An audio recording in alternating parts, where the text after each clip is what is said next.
Dis-nous, pasteur. Shalom, shalom bien-aimés dans le Seigneur, vous qui nous suivez, bonjour, bonsoir, cela dépendra de l'heure à laquelle vous allez tomber sur nous. Bienvenue à ce nouveau numéro de Dis-nous, pasteur. Moi, c'est Jody Mbala, votre frère, et c'est moi qui suis à la charge, voulais-je dire, de nous partager la parole de Dieu pendant ces peu d'instants. Que Dieu vous bénisse encore une fois de plus de partout où vous nous suivez. J'aimerais aujourd'hui introduire j'aimerais l'appeler comme ça, une courte série d'enseignements. Nous allons partager pendant, je crois, 2 ou 3 numéros de Dis-nous Pasteur. Nous allons parler sur la vie chrétienne. La vie chrétienne. Nous allons parler de certaines réalités qui entourent la vie chrétienne, certaines choses à connaître sur la vie chrétienne. Aujourd'hui, nous sommes dans une période où beaucoup de gens se font appeler chrétiens. Tout le monde est chrétien, tout le monde va à l'église, tout le monde se retrouve dans ce milieu-là ecclésiastique. Et la chrétienté devient un tout petit peu semblable à une simple religion, au-delà de la vie qui devait être vécue. Et aujourd'hui, j'aimerais, par la grâce de Dieu, nous parler alors de la vie chrétienne. Comme je l'ai dit, nous allons commencer aujourd'hui, peut-être dans les jours qui viennent, nous allons avoir 2-3 autres numéros qui vont nous aider à parler de ce merveilleux sujet. Alors, sans plus tarder, j'aimerais que nous puissions ouvrir nos Bibles dans le livre de Hébreux, l'épître aux Hébreux, au chapitre 12. Nous lirons du 1er au 2e verset. Et déjà, j'aimerais nous dire que d'entrée de jeu, c'est notre texte de base, mais je ne vais pas directement l'exploiter, je l'exploiterai un tout petit peu en aval. Alors, Hébreux chapitre 11, à partir du verset 12, désolé, je lis au nom du Seigneur Jésus. Nous donc aussi, puisque nous sommes environnés d'une si grande nuée de témoins, rejetons tout fardeau, le péché qui nous enveloppe si facilement, et courons avec persévérance dans la carrière qui nous est ouverte, ayant le regard fixé sur Jésus qui suscite la foi et l'amène à la perfection. Dans d'autres versions, il est dit qui est l'auteur et le consommateur de notre foi. Ayant le regard fixé sur Jésus qui suscite la foi et l'amène à la perfection. En échange de la joie qui lui était réservée, il a souffert la croix, méprisé l'ignominie et s'est assis à la droite du trône de Dieu. Parole du Seigneur. Comme je l'ai dit, j'aimerais nous entretenir sur la vie chrétienne. Et d'entrée de jeu, j'aimerais nous dire que dans la Bible, lorsque nous étudions la vie chrétienne, nous nous rendons compte qu'il y a plusieurs images, il y a plusieurs choses qui sont attachées à cette vie. Il y a plusieurs images, comme je l'ai dit, qui nous sont données pour nous expliquer les réalités qui s'attachent à la vie chrétienne. Il y en a plusieurs, mais dans notre enseignement, nous allons parler de 3 images, 3 choses qui se rapportent à la vie chrétienne dans les Écritures. La première chose qui se rapporte à la vie chrétienne dans les Écritures, c'est la vie. Quand nous lisons la Bible, nous nous rendons compte que la Bible compare la vie chrétienne à la vie. Et pour ça, pour ceux qui peuvent prendre note, pour ceux qui peuvent écrire, vous allez prendre le texte de Actes des Apôtres, chapitre 5, le verset 20. Actes des Apôtres, chapitre 5, le verset 20. Là, ici, la Bible est en train de comparer, de parler de cette vie. La vie chrétienne est une vie, effectivement. La deuxième chose à laquelle la vie chrétienne est comparée, la deuxième réalité ou la deuxième image à laquelle la vie chrétienne est comparée à un voyage. C'est-à-dire, ceux qui vivent cette vie sont pris comme des voyageurs, des pèlerins. La Bible est en train de comparer cette vie dans laquelle nous sommes à un voyage, à un pèlerinage. Pour ça, nous pouvons prendre le texte de 1 Pierre, chapitre 1, le verset 17. La troisième chose à laquelle la vie chrétienne est comparée, ici, j'aimerais en parler de deux manières ou encore à deux niveaux. La troisième chose à laquelle la vie chrétienne est comparée, c'est une course. La vie chrétienne est comparée à une course. La vie chrétienne est comparée à une course comme de manière particulière, mais aussi à plusieurs autres compétitions de manière générale. Et quand je parle de compétition, l'apôtre dans les livres de 1 Corinthiens chapitre 9 est en train carrément de comparer cette vie à la boxe, au pugilat, comme il est dit. Qu'est-ce que j'aimerais nous dire? C'est que la vie chrétienne, au-delà d'être une vie, comme nous l'avons dit, au-delà d'être un voyage, la vie chrétienne est une course. La vie chrétienne est une compétition. Et pour ça, nous avons plusieurs textes à retenir. Le premier texte est Actes des Apôtres, chapitre 20, le verset 24. 1 Timothée, chapitre 2, le verset 4 aussi. Et 1 Corinthiens, chapitre 9, le verset 25 jusqu'au verset 27. Et quand nous lisons ces textes, nous nous rendons compte que l'apôtre Paul est en train de comparer la vie chrétienne à une course, la vie chrétienne à une compétition, la vie chrétienne. Il dit que tous ceux qui font des compétitions, qui font du sport, se donnent toute forme de restriction, si je peux le paraphraser. Et il est en train de comparer ces choses à la vie chrétienne. Il dit que si seulement eux, à cause de la couronne corruptible, ils s'abstiennent de telle ou de telle autre chose, à combien plus forte raison nous qui sommes en train de regarder, de chérir une couronne incorruptible, combien ne pouvons-nous pas... En fait, ce sont ces genres de comparaisons que l'apôtre Paul est en train de faire. Et rapidement, j'aimerais que nous puissions un tout petit peu avancer. Vous allez comprendre que j'aimerais vraiment que nous puissions, c'est un enseignement que nous sommes en train de suivre ensemble, vous et moi. Le Seigneur est en train de nous parler. Alors, je vais aller mollo, et là où notre temps va s'arrêter, nous allons nous arrêter et nous allons continuer prochainement. Et à ce niveau, j'aimerais nous attirer notre attention sur quelque chose. C'est quoi?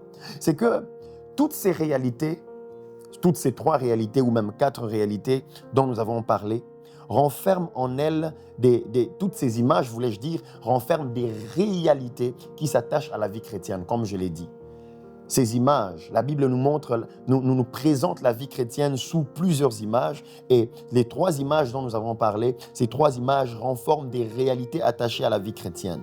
Et au-delà de chaque image ou encore chaque réalité, toutes ces 3 réalités ont des images qui ont de réalités qui sont propres à elles, mais aussi elles ont de réalités qui sont comme communes, comme je peux le dire.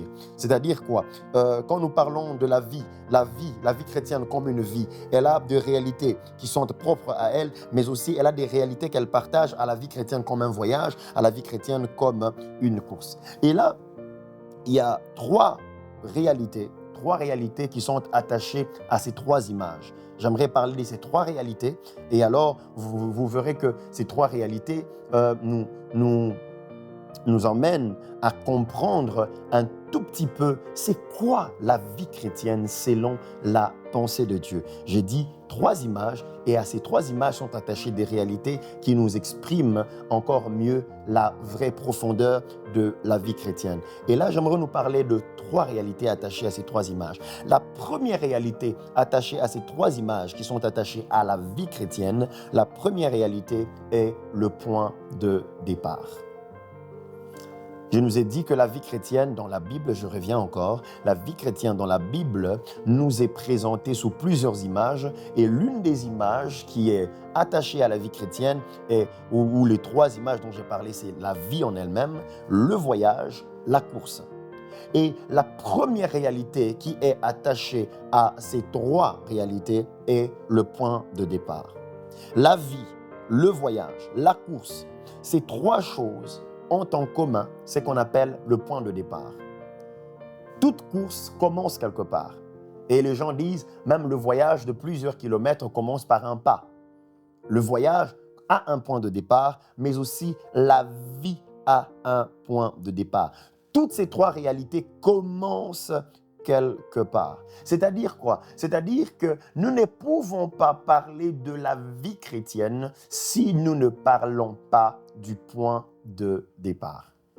Et ici, c'est la chose la plus importante. Pourquoi pourquoi j'en parle? Parce que dans notre réalité, aujourd'hui, l'évangélisation est en train de perdre de plus en plus sa place.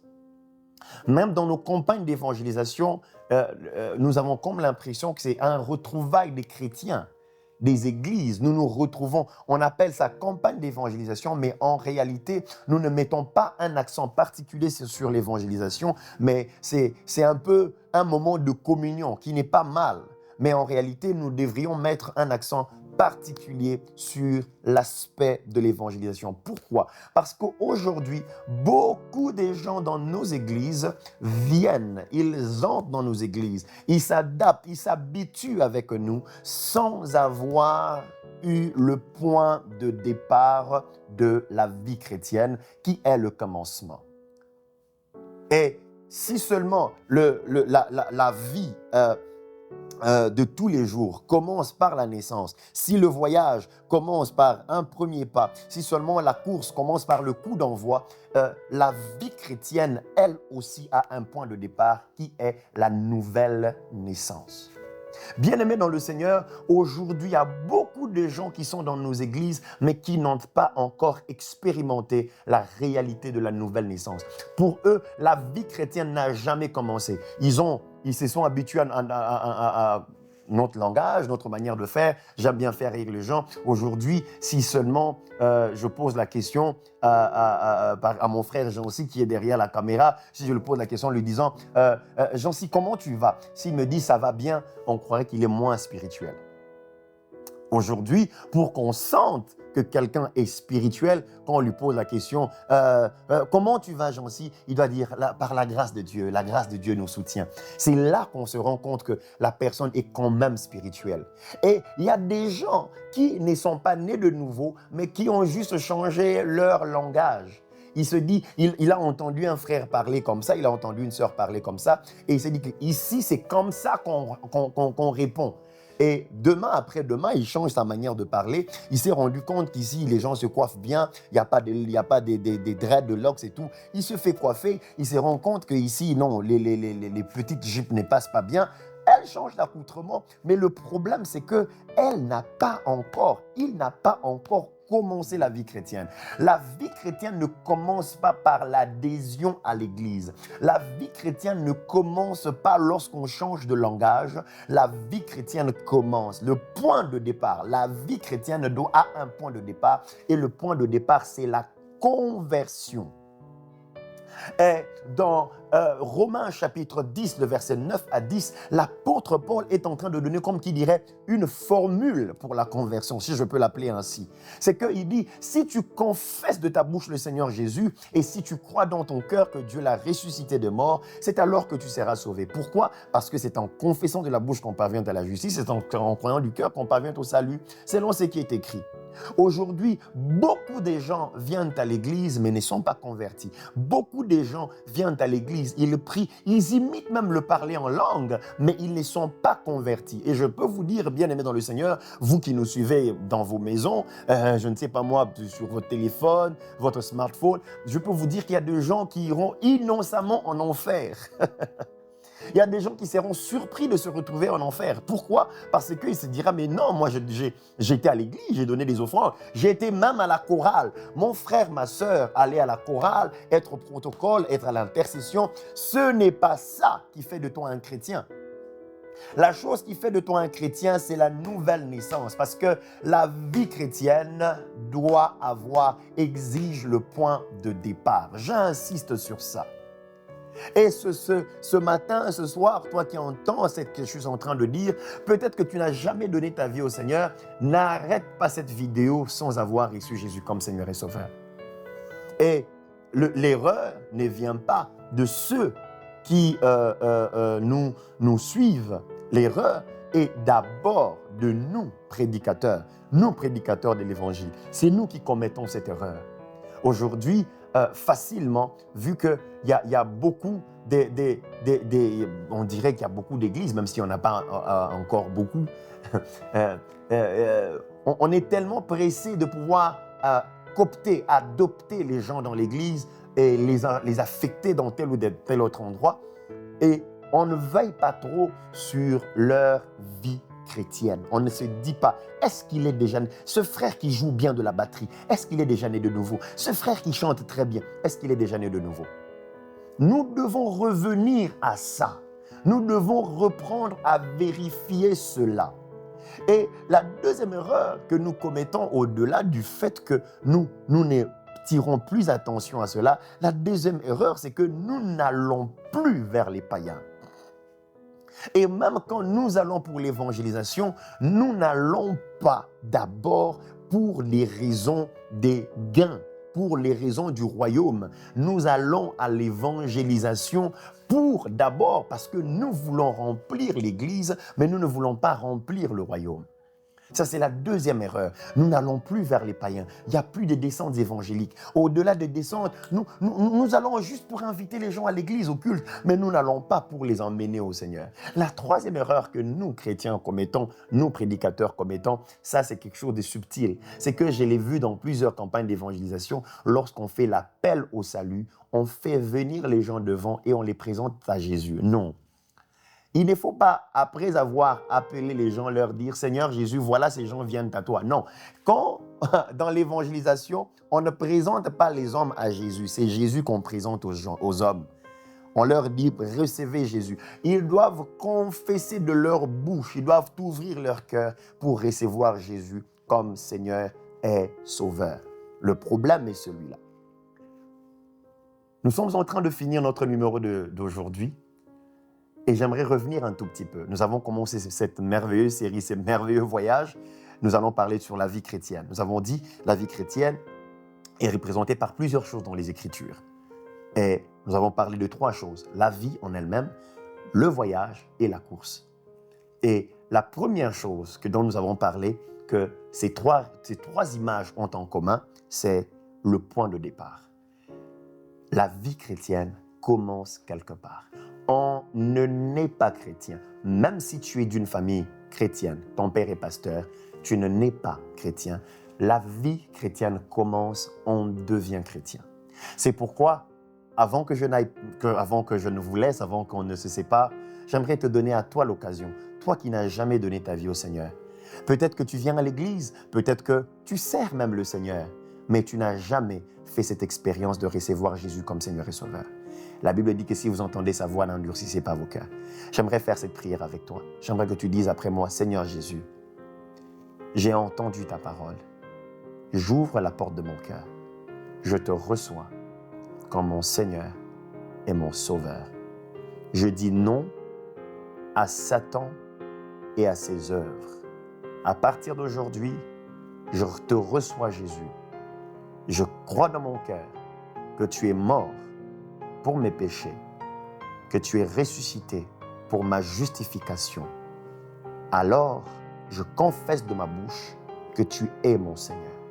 Je suis sauvé, mes péchés sont pardonnés. Je suis une nouvelle créature. Si tu as fait cette prière avec moi, sois sûr d'une chose, que tu es maintenant chrétien. La vie chrétienne vient de commencer avec toi. Tu es né de nouveau, tu es né de la famille de Dieu.